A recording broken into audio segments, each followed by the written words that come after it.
So I competed my first, I'd say 2 years at the CrossFit Games. So at the World Championships of CrossFit while I was still a full-time student. And then I graduated, and after I've been to the World Championships twice, I've been on the podium twice. I have enough support from sponsors and, just from prize money at competitions that I was like, okay, I can do all right just from the support from sponsors. I know I'm not thriving. I'm not going out and making retirement type money, but I can get by.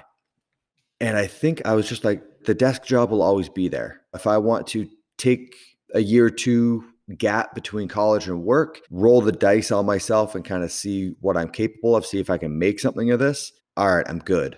But then, it was just like I graduated college and the job fair was at school, and professors were kind of like, hey, like, what ones are you interested in? Do you want letters of recommendation, anything like that? And I was like, I don't think I'm going to go. The obvious concerned look of someone that knows, like, hey, you did great in school. This is what you did it for, to get a good job. And then just seeing me be like, nah, I think I'm good. I think I'm going to roll the dice over here. I think that was the moment that I was like, okay, I'm going to give this one honest shot, because after the 2015 season, I came second place for the second time. Huge disappointment. And the whole year I was in school, I was trying to have a social life. I was, juggling all these other things, and I wasn't dedicating everything to the sport. I was like, all right, I want to do 1 year where there's no what ifs. I want to do 1 year where it's like, oh, what if I wasn't distracted by a girlfriend? What if I had a better sleep schedule, better diet, better training regimen, all this stuff? And so I told myself, I'm like, all right, I'm going to do 1 year of not a single sacrifice and see what the results are. And a year flies by. Like, a year is such a tiny little sliver that I was like, okay, I'm going to do everything. And there were some moments of that year that were super, I don't know, disappointing, having to miss out on life events, like my buddy's getting married and I can't go to his bachelor party, or little things like that, or just not having a girlfriend, being alone.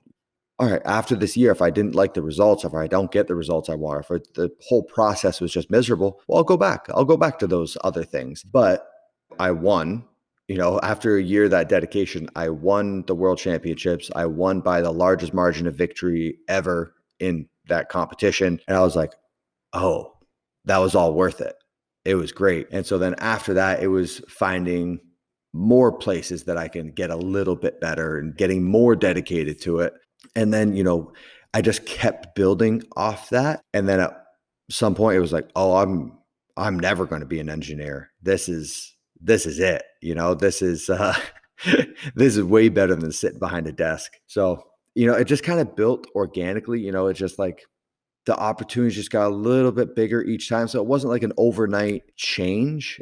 It was just piece by piece. But I think one big factor in all of it, I've actually talked to a friend about this. It's the super sexy things of, burn all the ships and go all in. Don't give yourself another option. I did the exact opposite. I set up my life so that there was as little risk as possible.